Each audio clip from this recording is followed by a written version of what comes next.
Hello दोस्तों, क्या हाल चाल है? कैसे हैं आप सब? आई होप आप सब अच्छे होंगे एंड सेफ होंगे। दोस्तों, आज की वीडियो हम लोग ये बात करेंगे कि जब आखिरी का 1 महीना था तो उस समय मेरा डेली रूटीन क्या था, हम कैसे पढ़ाई करते थे, क्या मेरा टाइम टेबल था। तो बहुत सारे सवाल होते हैं, जैसे कि एक सवाल ये भी होता है क्या हमें डेली मॉक टेस्ट देना चाहिए या फिर हमें मॉक टेस्ट को साइड करके पढ़ाई पर फोकस करना चाहिए, ज़्यादा कंसेप्ट सीख लेनी चाहिए, नई चीज़ें पढ़नी चाहिए कि नहीं पढ़नी चाहिए। ठीक है, हमारा स्कोर 120 आ रहा है, 130 आ रहा है, उससे आगे कैसे बढ़ाएं। ठीक है, तो बहुत सारी बातें थी, तो मतलब इन सारी बातों को हम कवर करेंगे आज की वीडियो में और बताएंगे कि हम उस समय क्या करते थे और आप क्या कर सकते हो। ज़रूरी नहीं है जो हमने किया वही आप करो, ठीक, आप इसे अपने हिसाब से चेंज कर सकते हो। तो अब बात ये कर लेते हैं कि जिस टाइम हम तैयारी कर रहे थे, क्या उस समय आखिरी के 1 महीने हम सोशल मीडिया इस्तेमाल कर रहे थे? तो जी हाँ, बिल्कुल हम सोशल मीडिया यूज़ करते थे, लेकिन हम सिर्फ फेसबुक और व्हाट्सअप ये 2 चीज़ें यूज़ करते थे। फेसबुक में भी हमने मैसेंजर को हटा रखा था, फेसबुक सिर्फ इसलिए यूज़ करते थे ताकि हमें दुनियादारी के बारे में पता चलता रहे कि एसएससी डिले हो रहा है, रिजल्ट आ रहा है कि नहीं आ रहा, आंसर की आई कि नहीं है, वगैरह वगैरह। मतलब एसएससी की न्यूज़ को जानने के लिए और दुनिया में क्या हो रहा है इन सब चीज़ों को जानने के लिए सिर्फ फेसबुक का हम यूज़ करते थे बस। उसके अलावा व्हाट्सअप हम कम से कम यूज़ करते थे। ठीक है, तो सोशल मीडिया की बात सिर्फ इतनी हो। बाकी अगर आप कोशिश करेंगे कि आप मैसेंजर को ना रखें फेसबुक में, तो आपका टाइम काफ़ी कहीं ना कहीं बचेगा। इसके अलावा आप फेसबुक के नोटिफिकेशन हमेशा बंद रखें। उससे फ़ायदा क्या होगा, जब आपको ज़रूरत होगी, आपको लगेगा अब मेरा फ्री टाइम है, ज़रा देख लेते हैं दुनिया में क्या चल रहा है, तो उसमें आप खोलेंगे, नोटिफिकेशन आएगा नहीं तो आपको उतना टाइम आपका बर्बाद होगा नहीं। तो इस तरह आप सोशल मीडिया को इफेक्टिवली यूज़ कर सकते हैं, आपका काम भी हो जाएगा और चीज़ें रुकेंगी भी नहीं। ठीक है, इसके बाद अगर और किसी ऐप की बात करें तो 2 ऐप हमेशा यूज़ करते थे, हमने इससे पहले भी बताया है। पहली ऐप का नाम है कीप नोट्स या फिर टू डू लिस्ट। इसमें हम करते क्या थे, आपको साइड में दिखाई पड़ रहा होगा, हम पूरे दिन का टाइम टेबल बनाते थे कि हमें ये पढ़ना है, ये पढ़ना है, ये पढ़ना है, और चेक बॉक्स बना देते थे। उससे होता क्या था, जैसे मान लो सपोज को हम सो के उठे तो हमने गुड मॉर्निंग पे टिक कर दिया। इसके बाद मान लो हमने मॉक टेस्ट दे लिया, ठीक है, तो मॉक टेस्ट पे टिक कर दिया। उससे हमें एक आइडिया लगा रहता था कि कितनी चीज़ें मेरी कंप्लीट हो गई हैं दिन भर में और कितनी चीज़ें बाकी हैं, ताकि जब रात में हम सोएंगे तो हमें पता रहेगा कि हमने आज का दिन पूरा कंप्लीट किया कि नहीं किया। तो ये लास्ट टाइम पे बहुत ज़रूरी होता है और इससे बहुत ज़्यादा फायदा हमें मिला, तो आपको भी ज़रूर मिलेगा। इसके अलावा हम ग्रेडअप वाली ऐप का यूज़ करते थे। ग्रेडअप की यूज़ से हम क्विज दिया करते थे। जो ऐसा है, जिस टाइम हम पढ़ाई कर रहे हैं उस टाइम को हटा के जो फ्री टाइम मेरे पास बचता है, क्योंकि आखिरी का 1 महीना यहाँ आपका ऐसा ऑप्शन नहीं है आपको 4 घंटे पढ़ाई करनी है, 5 घंटे पढ़ाई करनी है। आप जितना ज़्यादा से ज़्यादा पढ़ सकते हो उतना आपके लिए अच्छा है। ठीक है, तो जो फ्री टाइम है उस टाइम पे आप क्विज दे सकते हो। उससे मतलब एक ही होता है, थोड़ा माइंड भी अलग हटेगा। किताबों से क्विज दोगे तो उससे कहने के फ़ायदा आपको ज़रूर मिलेगा। और कोशिश करना, अगर आप ग्रेडअप के क्विज देना तो प्रीवियस ईयर के क्विज देना, तो उससे बहुत ज़्यादा आपको फ़ायदा मिलेगा। ठीक है, अब बात करते हैं मेरे डेली रूटीन की। हम सुबह से लेकर रात तक मेरा दिन कैसा जाता था और हम क्या क्या चीज़ें पढ़ते थे और किस हिसाब से पढ़ते थे। ठीक है, पहले एक बात ये बहुत अच्छे से आप जान लो। अब यहाँ पे आपका सवाल ये बिल्कुल नहीं होना चाहिए कि हमें आखिरी के 30 दिनों में कितने घंटे पढ़ना चाहिए। दोस्त एक बात आपको बता दें, अगर आपको नौकरी लेनी है तो आपको वो काम करना होगा जो बाकी भीड़ नहीं कर रही है। ठीक है, तो इतने सारे बच्चे फॉर्म भरते हैं, इतने सारे बच्चे पेपर देते हैं, पर सिलेक्शन सबका नहीं होता। ठीक है, अगर ऐसा कोई फॉर्मूला बन जाए कि नहीं 5 घंटे पढ़ाई करके 8 घंटे पढ़ाई करके नौकरी मिल जाए तो सबको मिल जाती है, क्योंकि मेहनत करने वालों की कमी नहीं है। आपको मेहनत करनी है, पर हार्ड वर्क से ज़्यादा स्मार्ट वर्क करना है। ये आपने बहुत बार ये लाइन सुनी होगी, हम भी वही बोल रहे हैं कि आपको बस पढ़ना है और इस हिसाब से पढ़ना है ताकि आप बाकी से रेस में आगे निकल जाए। क्योंकि ये हाई स्कूल या 12th का पेपर नहीं है कि आपने नकल से पास हो गए या फिर आपने बस थोड़ी सी पढ़ाई की और 60% आ गए, 70% आ गए। यहाँ जब किसी दूसरे को सीट नहीं मिलेगी तभी आपकी जगह पक्की होगी, ये ध्यान रखना। ठीक है, तो ये रेस ऐसी है, जब दूसरा एलिमिनेट होगा तभी आप जीतोगे। ठीक है, तो अब बात करते हैं सुबह से शाम तक की मेरी रूटीन की। तो मेरी सुबह होती थी सुबह 5:30 बजे। हमने पहले ही बताया है, हम 5:30 बजे सो के उठते थे और मेरी पढ़ाई स्टार्ट होती थी सुबह 6 बजे। वो आधा घंटा, क्यों आधा घंटा, अपने दिमाग को जगाने के लिए, ताकि क्योंकि हम उठ जाते हैं पर हमारा दिमाग नहीं जगता। ऐसा मेरे साथ होता था, तो हम क्या करते थे कि आधा घंटा पहले उठ गए, अब हम 6 बजे से पढ़ने बैठेंगे। अब 6 बजे से हम पढ़ेंगे क्या, ये सबसे बड़ा सवाल है। ठीक है, तो यहाँ पे कोई फिक्स नहीं है कि आपको मैथ पढ़नी है कि जीएस पढ़नी है कि इंग्लिश पढ़नी है। आप कुछ भी पढ़ो, पर आपको पता होना चाहिए हमें किस हिसाब से पढ़ना है।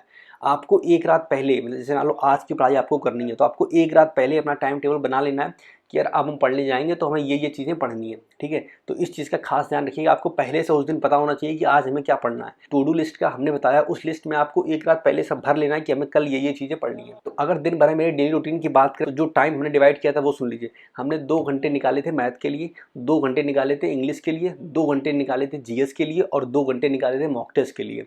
ठीक, और आखिरी में आधा घंटा निकाला था रीजनिंग के लिए। तो टोटल बनता है मेरा लगभग 8.5 घंटे। पर कोई फिक्स नहीं था हम 8.5 घंटे पढ़ेंगे। कभी कभी ऐसा भी हुआ होगा जो हमने ज़्यादा पढ़ाई की होगी या कभी कभी हल्की सी कम भी होगी, तो ये ऊपर नीचे होता रहता है। और एक बात ध्यान रखना, ये क्योंकि प्री का पेपर है तो आपको यहाँ ऐसा नहीं करना कि आपको मैथ इंग्लिश ही पढ़ते रहना, आप जीएस को छोड़ दो।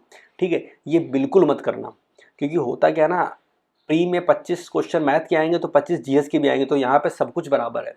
ठीक है, आखिरी के टाइम पे आप ज़्यादा मैथ लगा के उतना अच्छा स्कोर नहीं कर सकते जितना आप आखिरी टाइम पे ज़्यादा जीएस पढ़ के स्कोर कर सकते हो। तो जीएस का खास ध्यान रखना, ठीक है। तो उस पर ही बात करेंगे। तो सबसे पहले बात करते हैं सुबह 6 बजे की। तो सुबह 6 से 8 2 घंटे हम वो चीज़ पढ़ते थे जो चीज़ हम ज़्यादा भूल जाते हैं। जैसे या तो हम वोकैब करते थे, ठीक है, और वोकैब के साथ में जीएस में या तो हम करंट अफेयर्स पढ़ेंगे या फिर हम प्रीवियस ईयर के क्वेश्चन पेपर। तो हम मान लेते हैं कि उस दिन मेरा मूड था, सुबह सुबह हम सबसे पहले उठे, हमने 6 से 7 वोकैब पढ़ी और 7 से 8 हमने जीएस में करंट अफेयर्स पढ़े, ठीक है। करंट अफेयर्स आखिरी टाइम में बहुत ज़्यादा इंपॉर्टेंट है, ये ज़रूर करिएगा। अगर आपने ये नहीं किया तो सिलेक्शन से आप कहीं ना कहीं बहुत ज़्यादा दूर हो। 6 से 8 2 घंटे हमारे निकल गए। अब बात करते हैं 8 से 10 के बीच में हमने कुछ नहाया धोया, खाया पिया, चिल किया। 10 बजे हम दोबारा पढ़ने बैठेंगे। इस बार हम पढ़ाई नहीं करेंगे, इस बार हम देंगे मॉक टेस्ट। मॉक टेस्ट क्यों ज़रूरी है आखिरी टाइम पे? मेरे हिसाब से आपको डेली एक मॉक देना चाहिए, क्योंकि तो जितना आपने पढ़ाई करनी थी आपने कर चुके हो। अब टाइम वो आ गया कि जितना आपने पढ़ाई की आपको ये चेक करना है कि जितना आपने पढ़ा है क्या वो एग्जाम में आप उसे सही कर पा रहे हो कि नहीं कर पा रहे हो। हमें एग्जाम में जाके ऐसा बिल्कुल नहीं करना है कि एग्जाम पहुंचो हमें ऐसा कुछ फील हो कि एकदम नया नया सा आ गया है, ठीक है। हमें वहाँ पे पहले से उन चीज़ों की आदत होनी चाहिए, मतलब एग्जाम वाली फीलिंग हमें पहले से घर में लेनी है। हम डेली मॉक देते थे। तो करना क्या, तो हम 10 से 11 हमेशा एक मॉक देते थे और फिर उसके बाद जब मॉक दे लिया फिर उसके बाद उसे एनालाइज करते थे। मॉक को एनालाइज करना बहुत इंपॉर्टेंट है। जब तक आप मॉक टेस्ट को अच्छे से एनालिसिस नहीं करोगे तब तक आपका स्कोर आगे नहीं बढ़ सकता। लोग बोलते हैं ना मेरा स्कोर 110 आ रहा है, 120 आ रहा है, आगे नहीं बढ़ रहा, क्या करें? दोस्त मॉक टेस्ट दो, उसे अच्छे से एनालिसिस करो, बस सिर्फ इतना देखने की कोशिश करो कि किस जगह आपका स्कोर कम आ रहा है, बस उन टॉपिक को अच्छे से पढ़ लो। एक यही तरीका है स्कोर अच्छा करने का। जब बात मॉक टेस्ट की हो रही है तो अब बात कर लेते हैं कि आपको मॉक टेस्ट कहाँ से देने हैं। तो आप टेक्स्ट बुक के मॉक टेस्ट दे सकते हो। इनके मॉक टेस्ट की सबसे अच्छी बात ये होती है कि इनका लेवल कुछ फिक्स नहीं होता कि टफ आएगा कि इजी आएगा कि मॉडरेट आएगा, ठीक है। इनका कभी कभी इजी भी आता है, कभी मॉडरेट भी आता है और टफ भी आता है। तो सारे टाइप के लेवल आपको मिल जाते हैं। इसके अलावा इनके मॉक टेस्ट में अच्छी बात ये होती है कि इनके पासेस चलते हैं। जैसे हॉटस्टार, नेटफ्लिक्स, अमेजॉन, इनके पासेस होते हैं, सेम वैसे ही टेक्स्ट बुक के पासेस होते हैं। अगर आप 1 साल का पास लेते हो तो उसमें एसएससी के अलावा बैंक के, आईबी के, पुलिस के, ये सारे मॉक भी आप फ्री में दे सकते हो। तो ये सबसे अच्छी चीज़ है और काफ़ी सस्ता है। तो अगर आप मेरा कूपन को यूज़ करते हो KV10 तो आपको 1 साल का पास जो 300 रुपये का वो पड़ेगा 270 रुपये का। और अगर आप इनके मॉक टेस्ट लेते हो तो साथ में मॉक टेस्ट के साथ साथ आपको प्रीवियस ईयर के पेपर भी मिलेंगे। तो आप मॉक टेस्ट भी दे सकते हो और प्रीवियस ईयर के पेपर भी सॉल्व कर सकते हो। तो काफ़ी आपकी प्रिपरेशन में यूज़फुल रहेगा ये सब चीज़ें। हमने मॉक टेस्ट दे लिया, अब लगभग एनालिसिस भी कर लिया। हम मान लेते हैं लगभग मेरे पास टाइम 12 क्रॉस हो गया, 12:30 के आसपास टाइम हुआ। हम थोड़ा सा रिलैक्स करेंगे, इधर उधर थोड़ा चिल करेंगे, दिमाग को शांति करेंगे, दोबारा बैठेंगे पढ़ने 3 बजे के आसपास। कि मैथ हमें ज़्यादा पसंद है और हमें मैथ में ज़्यादा बोरियत भी नहीं होती है। तो हम क्या करेंगे, अब 3 से 5 2 घंटे मैथ पढ़ेंगे। अब मैथ में पढ़ेंगे क्या ये भी जरूरी है, क्योंकि आखिरी का टाइम।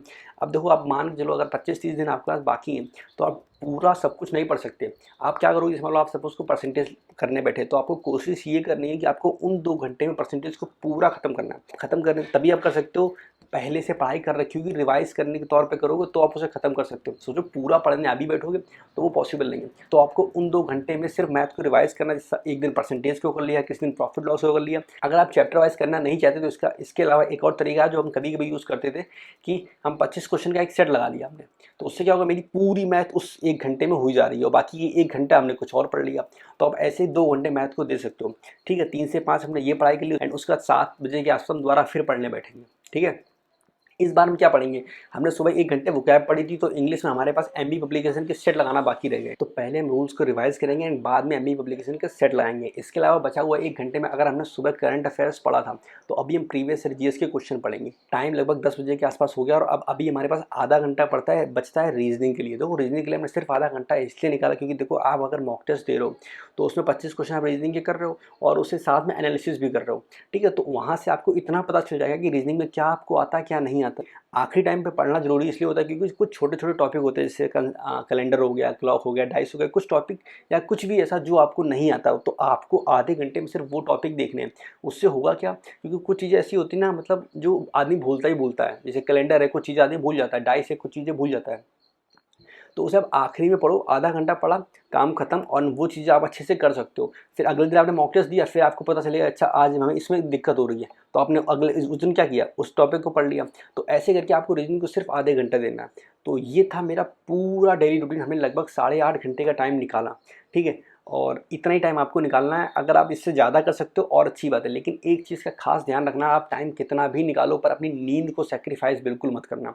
आपने मेरा टाइम टेबल देखा, उस हिसाब से हम सुबह 5:30 बजे उठते हैं, रात में 10:30 तक मेरी पढ़ाई खत्म, यानी कि 11 बजे तक हर हाल में सो सकते हैं। तो हम 6-7 घंटे की नींद ले रहे हैं। तो 6-7 घंटे की नींद मिनिमम लेना, क्योंकि अगर आप 4 घंटे 5 घंटे की नींद लोगे, आप पढ़ाई तो करोगे लेकिन उतना अच्छे से चीज़ें आप दिमाग में याद नहीं रख पाओगे। ठीक है, तो ये चीज़ बहुत ज़रूरी है, क्योंकि हम क्या करते हैं जल्दी जल्दी जल्दी जल्दी और सब कुछ खत्म करने की कोशिश करते हैं, पर ये भूल जाते हैं जितना हम जल्दी करेंगे उतनी चीज़ें जल्दी दिमाग से निकल भी जाएंगी। तो इस चीज़ का बहुत ज़्यादा ध्यान रखना, हमें जल्दी जल्दी नहीं करना, कुछ भी पढ़ना है हमें उसमें थोड़ा टाइम लग रहा है, टाइम लग जाने दो।